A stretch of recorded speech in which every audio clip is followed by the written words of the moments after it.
Hello दोस्तों, स्वागत है आपका डर और दहशत की दुनिया में आपके अपने चैनल हॉरर स्टोरीज पर। आज की रात अपने कमरे की खिड़कियां और दरवाजे बंद कर लीजिए, क्योंकि आज हम जिस सफर पर जा रहे हैं वहां से वापस आना शायद नामुमकिन है। आज की कहानी एक ऐसे गांव की है जहां दिन में सब कुछ नॉर्मल रहता है, लेकिन सूरज ढलते ही वहां की हवा में मौत खुल जाती है। दिल को पत्थर का कर लीजिए, क्योंकि आज हम सुनेंगे रामपुर की पुरानी हवेली। कहानी शुरू होती है रामपुर नाम के एक छोटे से गांव से। दुनिया के नक्शे पर शायद इसका नाम ढूंढना मुश्किल हो, पर जो लोग यहाँ रहते हैं वो इस जगह की हकीकत को कभी भुला नहीं पाते। दिन के उजाले में सब कुछ बिल्कुल नॉर्मल लगता था। सूरज की रोशनी में खेत सोने की तरह चमकते थे। बच्चों के खेलने की शोरगुल गलियों में गूंजती थी। मंदिर की घंटी सुबह शाम आरती के वक्त बजती थी। सब कुछ वैसा ही जैसा किसी भी खुशहाल गांव में होना चाहिए। पर कहानी तब बदलती थी जब सूरज ढलने लगता था। जैसे जैसे परछाइयां लंबी होती थीं, रामपुर का माहौल बदलने लगता था। शाम के 6 बजते ही लोग अपने घरों के दरवाजे बंद करने लगते। चौखट पर दिए जलाए जाते, रोशनी के लिए नहीं बल्कि किसी अंधेरे को दूर रखने के लिए। रात के बाद लोग कम बोलते थे और आधी रात के बाद रामपुर की गलियों में इंसान तो क्या, हवा भी डर डर के गुजरती थी। गांव के बिल्कुल बाहर, जहां खेत खत्म होते थे और जंगल की झाड़ियां शुरू होती थीं, वहां एक पुरानी वीराना हवेली खड़ी थी।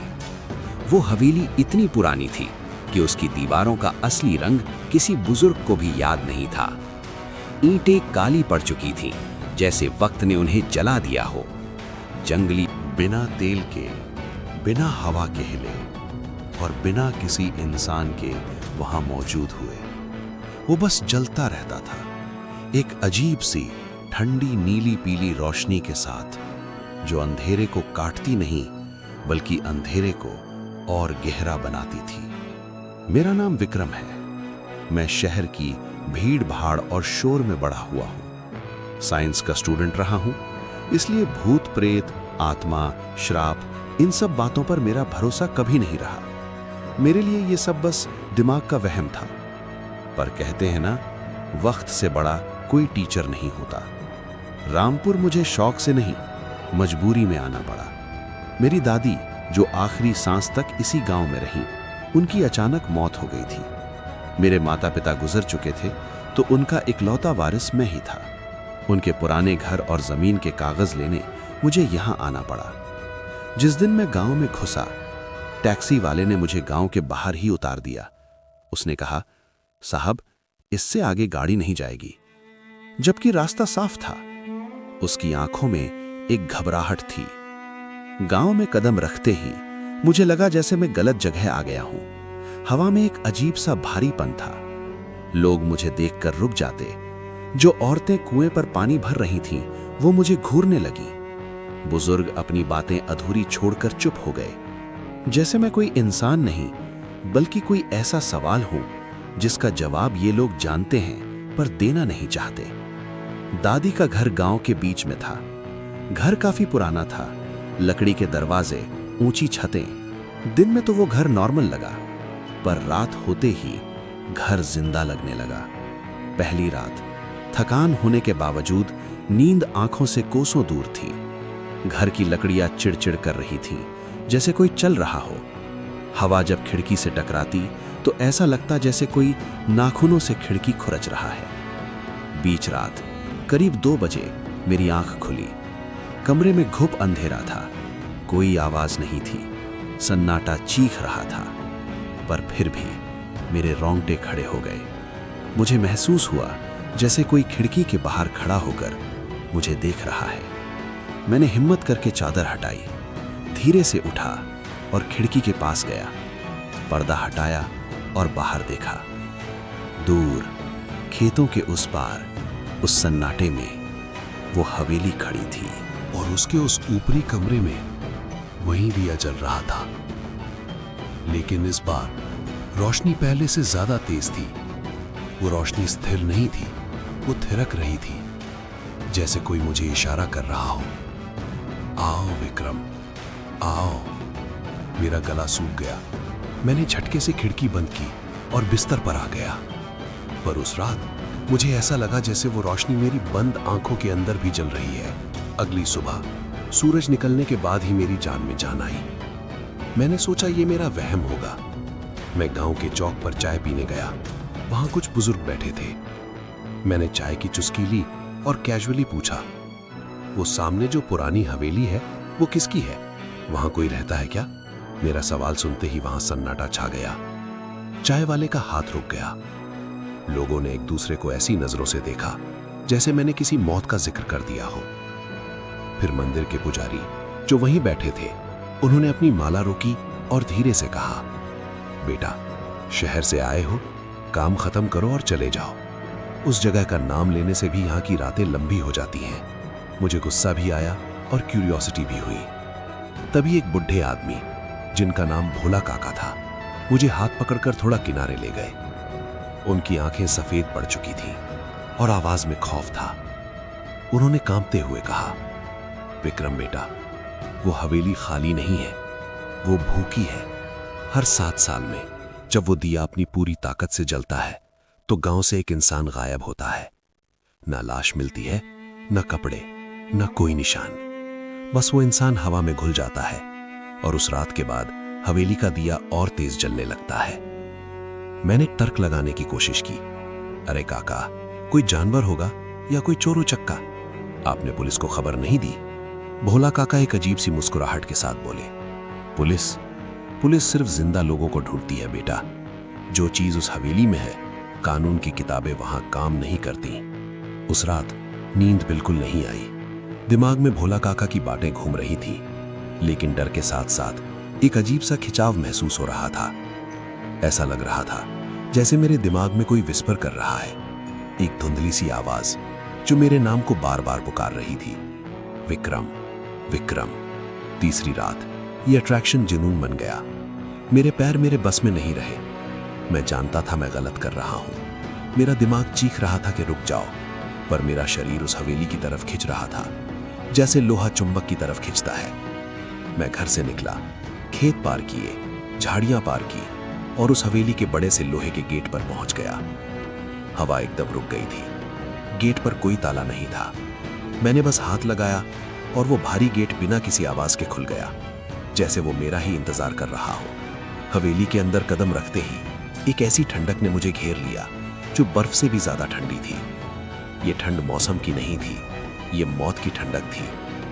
अंदर का नजारा देखकर मेरी सांसें अटक गईं। दीवारों पर धूल नहीं थी, बल्कि दीवारों पर हाथों के निशान थे, हजारों पंजों के निशान, जैसे किसी ने सालों तक इन दीवारों को खुरच खुरच कर बाहर निकलने की कोशिश की हो। बीच आंगन में वो दिया जल रहा था।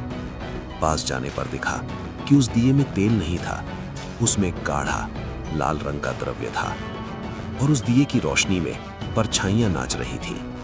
मुझे दीवारों पर चेहरे दिखाई देने लगे। ये वही लोग थे जो गांव से गायब हुए थे। उनके चेहरे थके हुए, उनकी आंखें खाली। वो सब मुझे घूर रहे थे, बेआवाज चीख रहे थे, भाग जाओ। तभी सीढ़ियों के ऊपर से एक आवाज आई, रेशमी पर खतरनाक, तुम देर से आए हो विक्रम। मेरी नजर ऊपर गई।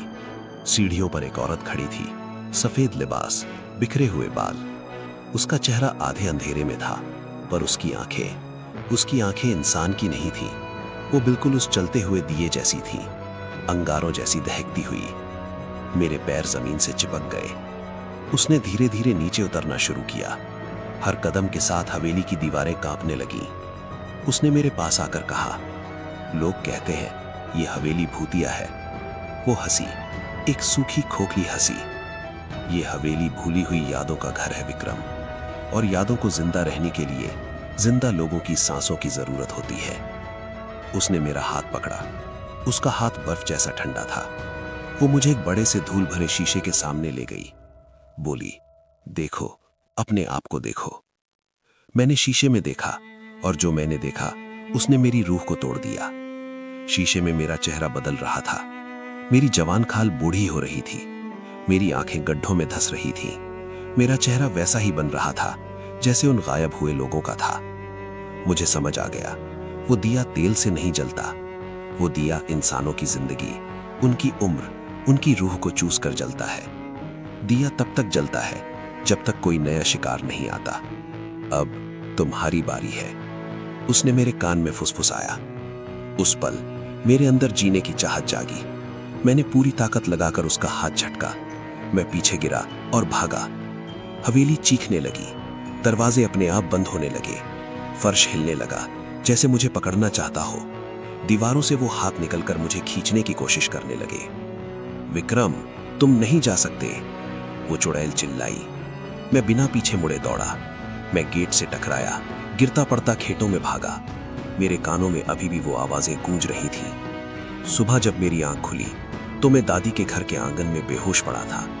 मेरे कपड़े फटे हुए थे, शरीर पर खरोंचे के निशान थे। गांव वालों ने मुझे उठाया। उन्होंने बताया कि मैं पूरी रात गायब था।